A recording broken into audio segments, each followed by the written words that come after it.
Hello friends मैं बंदना और आपलोक सकलोके पुनर्बार বাবে स्वागतम जनाइছো मोर यूट्यूब चैनल बीबी लाइफस्टाइलলৈ जेहेतुके आज लकडाउनर चतुर्थটো दिन হয়তো मोर ভিডিওটো দিওতে আজিও দিয়া হ'ব পাৰে বা দুদিন পিছতো দিয়া হ'ব পাৰে সেইবে আপোনালোকক আগতীয়াকৈ জনাই থৈছো যেহেতুকে লকডাউনত মানুহৰ সকলো মানুহৰ কাম কমি যায় আৰু মোৰ কামবোৰ বাঢ়ি গৈছে ইমানে বাঢ়িছে যে বহুত কাম মোৰ এতিয়াও পেন্ডিং হৈ আছে সেইবাবে হয়তো দেৰি হ'ব পাৰে সেইবাবে আপোনালোকক আগতীয়াকৈ জনাই থৈছো আজি আপোনালোকৰ ওচৰলৈ মই এটা বিশেষ চাটনি দেখুৱাম যেটো চাটনি আমাৰ ছাল আৰু চুলিৰ বাবে খুবেই প্ৰয়োজনীয় তেন্তে ব্লগ ভিডিওটো আৰম্ভ কৰো আৰু ভিডিওটো শেষলৈকে চাবলৈ নাপাহৰিব আৰু মোৰ চেনেলটো সাবস্ক্ৰাইব কৰিবলৈ নাপাহৰিব তেন্তে ব্লগ আৰম্ভ কৰো ভিডিওটো মইনো আজি কি চাটনি বনাও লগতে আপোনালোকক মই আৰু এটা বস্তু দেখুৱাম তেন্তে ভিডিওটো সম্পূৰ্ণভাৱে শেষলৈকে চাই থাকিব আজি আপোনালোকৰ ওচৰলৈ লৈ আহিছো কেঁচা বাদামৰ চাটনি বাদাম আমাৰ ছাল আৰু চুলিৰ বাবে খুবেই প্ৰয়োজনীয় হয় প্ৰথমতে চাওঁ বলকচোন আমি বাদামৰ চাটনিবিধ বনাবলৈ কি বস্তুৰ প্ৰয়োজন হ'ব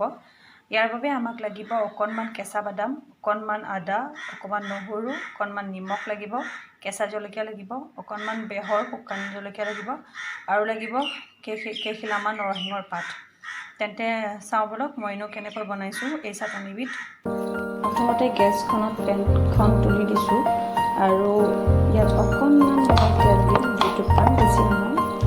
মই ৰিফাইন অইল দিছো আপোনালোকে মিঠাতেলো দিব পাৰে বেছি নিদিব একদম অলপ দিব 2 টোপমান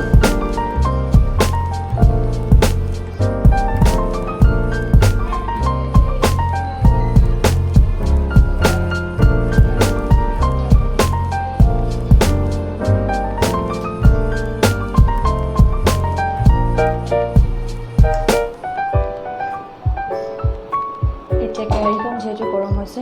সেইবাবে মই এতিয়া বাদামখিনি ইয়াত তুলি দিম আৰু এইখিনি অকণমান ভাজি ল'ম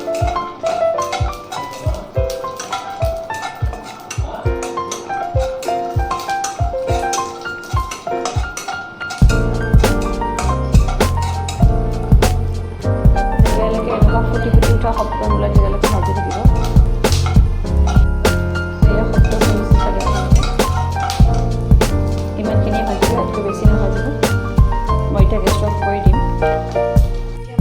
পেষ্ট কৰিবৰ বাবে মই বাদামখিনি দিছো অকণমান দিছো নিমখ আৰু ইয়াতে দিম আদা অলপ নহৰু অলপ আৰু দিছো এটা কেঁচা জলকীয়া এতিয়া এইখিনি মই মিক্সিত পেষ্ট কৰি লম মই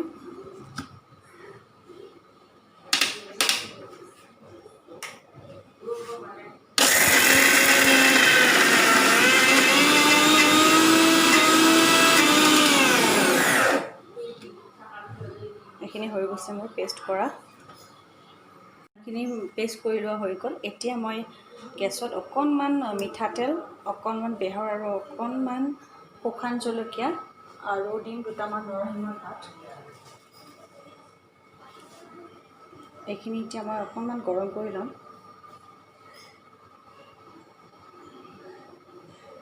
আপোনালোকে কেৰাহীটো গৰম কৰি ল'ব পাৰে আমাৰ অকণমান চাটনি যেহেতুকে মানুহ আমাৰ কম সেইবাবে মই কৰছ পাততে গৰম কৰি লৈছো তেল শুকান জলকীয়া বেহৰ আৰু দুটামান নৰসিংহৰ পাত এইখিনি গৰম হৈ গ'ল আৰু এইখিনি এতিয়া মই ভালকৈ সানি দিছো বেহৰ তেল আৰু নৰসিংহৰ পাত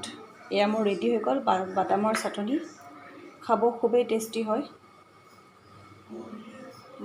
ভিডিওটো যদি ভাল লাগিছে আপোনালোকে সাবস্ক্ৰাইব কৰিব আৰু সম্পূৰ্ণকৈ ভিডিওটো চাব মই আপোনালোকক আৰু কিবা এটা দেখুৱাব বিচাৰিছো সম্পূৰ্ণ শেষলৈকে চাই থাকিব ভিডিওটো ইয়াত খুব কম সময়ৰ ভিতৰত তৈয়াৰ হৈ গ'ল মোৰ বাদামৰ চাটনি এই চাটনিবিধ খাবলৈ খুবেই সুস্বাদু হয় আৰু এই চাটনিবিধ আপোনালোকে ভাতৰ লগত খাব পাৰে পৰঠাৰ লগত খাব পাৰে ৰুটিৰ লগত খাব পাৰে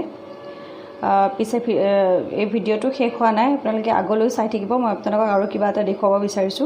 আৰু মোৰ চেনেলটো সাবস্ক্ৰাইব কৰিবলৈ নাপাহৰিব আহিছো সাদৰ ওপৰত আপোনালোকক এই সেউজীয়া পাহাৰখিনি দেখাবৰ বাবে লকডাউনৰ বাবে চকচোন কি ধুনীয়া সৌন্দৰ্য হৈছে গোটেই পৃথিৱীখনৰ সেউজীয়া ইয়াৰ পৰা পাহাৰবোৰো দেখা পায় সাদৰ ওপৰৰ পৰা হয়তো কল কাৰখানা চলি থকাৰ বাবে এই সেউজীয়াবোৰ আগতে হয়তো ধুৱলি পলি হৈ অলপ কলা ক'লা টাইপ দেখিছিলে, কিন্তু এতিয়া চাওক পূৰা সেউজীয়া হৈ গৈছে। এয়া হৈছে লকডাউনৰ বাবে নিমাউমাউ পৰিৱেশ। চাওক তলত এখনো গাড়ী নাই, একো গাড়ীৰ শব্দ নাই।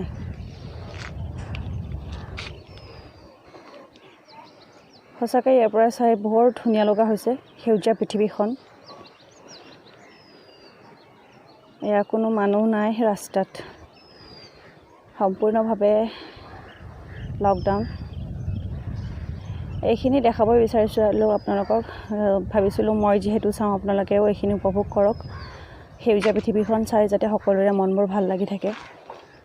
আজিলৈ ইমানেই বন্ধু বান্ধৱীসকল। মোৰ এই ভিডিঅ'টো চাই আপোনালোকৰ যদি ভাল লাগিছে